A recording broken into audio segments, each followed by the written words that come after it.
बहुत से ऐसे बड़े बड़े चेहरे आएंगे, बहुत से जो गठबंधन है, एनडीए समर्थित जो गठबंधन है, उससे लोग टूटेंगे। जिनको भी लगेगा कि नहीं वो असहज महसूस कर रहे हैं, तभी कुचले महसूस कर रहे हैं, वो कुनबा महागठबंधन में आएगा और ये महागठबंधन का स्वरूप बहुत बड़ा होने वाला है। इंतजार करते जाइए, ऑन गोइंग प्रोसेस के तहत सब कुछ चल रहा है। और जो सामाजिक विचारधारा में गरीब, वंचित, शोषित, पिछड़ों और दलितों, अकलियोती की बात करता है, उसकी जगह है राष्ट्रीय जनता दल। उनका जो दिल दिमाग है, मैं तो हम लोग तो शुरू से कह रहे हैं, वो जनता दल, देखिए उनके पिताजी कांग्रेसी, वो जनता दल यूनाइटेड में, बेटी चिराग पासवान के पार्टी में, और जो दामाद है वो आरएसएस कोटे से। ये क्या दर्शाता है? ये सब नकली अंबेडकरवादी हैं, नकली गांधीवादी है, गोडसे का साथ देने वाले लोग हैं, दलित पिछड़ों के पीठ पीछे वार करने वाले लोग हैं, दलित पिछड़ों को सिर्फ वोट बैंक समझते हैं। उन नमस्कार, आप देख रहे हैं 4 PM और मैं हूं अभिषेक मिश्रा। देखिए, आरजेडी ने बड़ा खेल कर दिया है। आरजेडी कल 2 बड़े कुशवाहा नेताओं को अपनी पार्टी में शामिल कराने जा रही है और ये वानगी है इस बात की कि लालू प्रसाद यादव ने, आरजेडी सुप्रीमो लालू यादव ने 2024 के लोकसभा चुनाव के दौरान कुशवाहा वोट बैंक में सेंधमारी की कवायद की और इसका परिणाम भी हुआ। इसमें उनको सफलता भी मिली, भले ही आंशिक सफलता मिली, लेकिन सफलता मिली। जिसको बीजेपी का अभेद किला माना जाता था, औरंगाबाद की सीट को, उस किले को भेद दिया लालू प्रसाद यादव ने जिस उम्मीदवार पर दाव लगाया, अभय सिंह कुशवाहा। और ऐसे ही कई कुशवाहा उम्मीदवारों पर दाव लगाया लालू प्रसाद यादव ने। सहयोगी दलों से भी टिकट दिलवाए, कुछ जीते कुछ हारे, और ज़्यादातर कह सकते हैं कि हारे, लेकिन आंशिक रूप से उनको सफलता मिली। और लालू यादव के इस प्रयोग का परिणाम यह भी हुआ कि दूसरे गठबंधन में, एनडीए गठबंधन में बेचैनी की स्थिति रही और कुशवाहा वोट बैंक को बचाने के लिए लालू यादव कुशवाहा वोट बैंक को साधने की कवायद कर रहे हैं। दूसरी तरफ कुशवाहा वोट बैंक, जो एनडीए का वोट बैंक माना जाता है, उसको बचाने के लिए एनडीए में कवायद तेज है।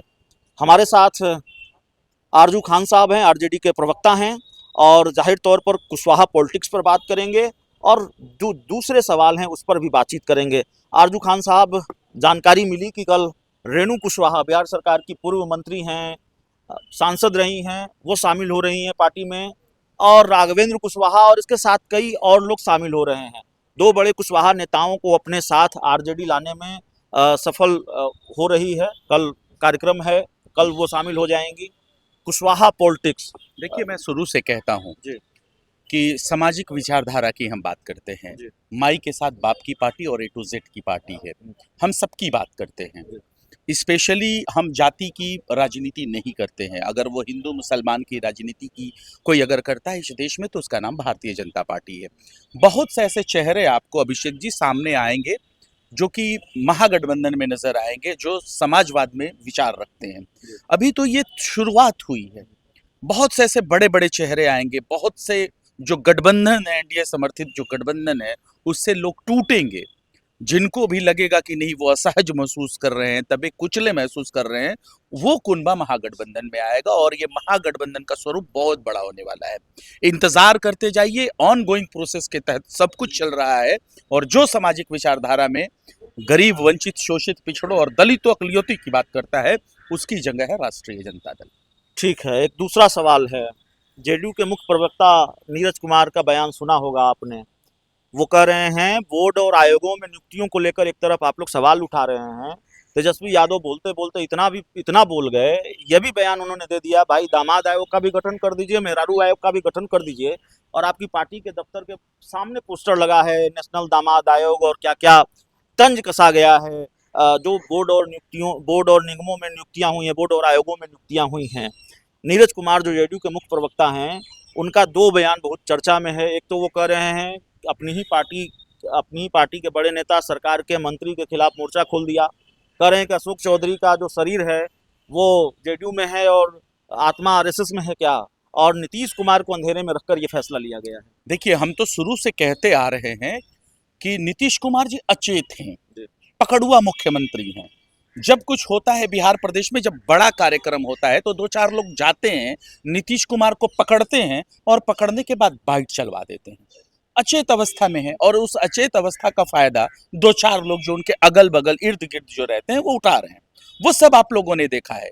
और आरएसएस अशोक चौधरी ने जब खुद कह दिया, समाजवादी की बात करने वाले, अंबेडकरवादी की बात करने वाले, दलित पिछड़ों की बात करने वाले आरएसएस कोटे से उनके दामाद आए हैं, तो हम ये जानना चाहते हैं कि देश में वो आरएसएस कोटा कहां कहां लागू होता है। बिहार प्रदेश में लागू है तो किस किन चीजों में, किस किस आयोगों में वो आरएसएस कोटा लागू है, ये तो जानने का सबको हक है। और पूरी 14 करोड़ बिहारी और देश के सारे लोग ये पूछते हैं, तो इसमें परेशान होने की क्या बात है।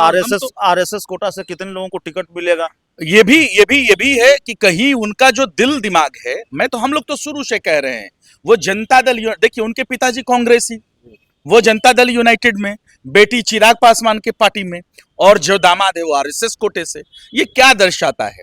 ये सब नकली अंबेडकरवादी हैं, नकली गांधीवादी है, गोडसे का साथ देने वाले लोग हैं, दलित पिछड़ों के पीठ पीछे वार करने वाले लोग हैं, दलित पिछड़ों को सिर्फ वोट बैंक समझते हैं, उनके चेहरे पे पेशाब करते हैं, उनके बाल मुड़वाने वाले लोग हैं, और बाल मुड़वा के पेशाब करके उनको शुद्ध करने वाले ये लोग हैं। वैसी ही मानसिकता है अशोक चौधरी की। अशोक चौधरी, हम लोग लगातार कह रहे हैं कि वो भारतीय जनता पार्टी के लिए काम कर रहे हैं, वो आरएसएस के लिए काम कर रहे हैं। इस मामले में आप जेडीयू के मुख्य प्रवक्ता नीरज कुमार के साथ हैं? नहीं, जो बातें सच होती है वो तो निकल के आ ही जाती है ना जुबान पे, और ये बातें पता चल गई। जो leader of opposition Tejashwi Prasad Yadav कहते थे कि बिहार प्रदेश के जो मुख्यमंत्री हैं वो अचेत हैं, और उस अचेत का जो प्रूफ है, जो सबूत है, खुद नीरज कुमार ने दे दिया है, जो मुख्य प्रवक्ता है जनता दल यूनाइटेड के। तो आप सच्चाई को कब तक छिपा सकते हैं? लीडर ऑफ अपोजिशन राष्ट्रीय जनता दल हमेशा से सच कहती है, 14 करोड़ बिहारियों के बारे में सोचती है। वो आरएसएस कोटा भी दिख गया, उनका अचेतपना भी दिख गया। बिहार मुश्किल दौर में चल रहा है, मुश्किल नेतृत्व के हाथों में है। आप कह रहे हैं कि अशोक चौधरी की दिल की बात भी जुबान पर आ गई और नीरज कुमार के दिल की बात भी जुबान पर आ गई। एकदम दोनों लोगों की दिल की बातें जो है वो जुबान पे भी आ गई, और जुबान पे ही बातें नहीं आई, बल्कि उनके झूठ का पर्दाफाश भी हो गया। जो परसेप्शन जो गढ़ते थे जनता के बीच में, जो अपने आप को बताते थे अंबेडकरवादी, गांधीवादी, समाजवादी, ये सब नकाब ओढ़े हुए लोग थे। उस नकाब को leader of opposition Tejashwi Prasad Yadav ने खींच के उनका मुखौटा जो है वो उठा दिया है, पर्दा उठा दिया है, और ये सारे लोगों के बारे में पता चल चुका है पूरे देश को, पूरे बिहार की जनता को, कि ये गोडसेवादी हैं, ये आरएसएस के चाटुकार हैं। उससे ज्यादा इनकी कोई अहमियत नहीं है। चलिए, हमारे साथ आरजू खान साहब थे। इस पूरी रिपोर्ट में इतना ही। बहुत बहुत धन्यवाद।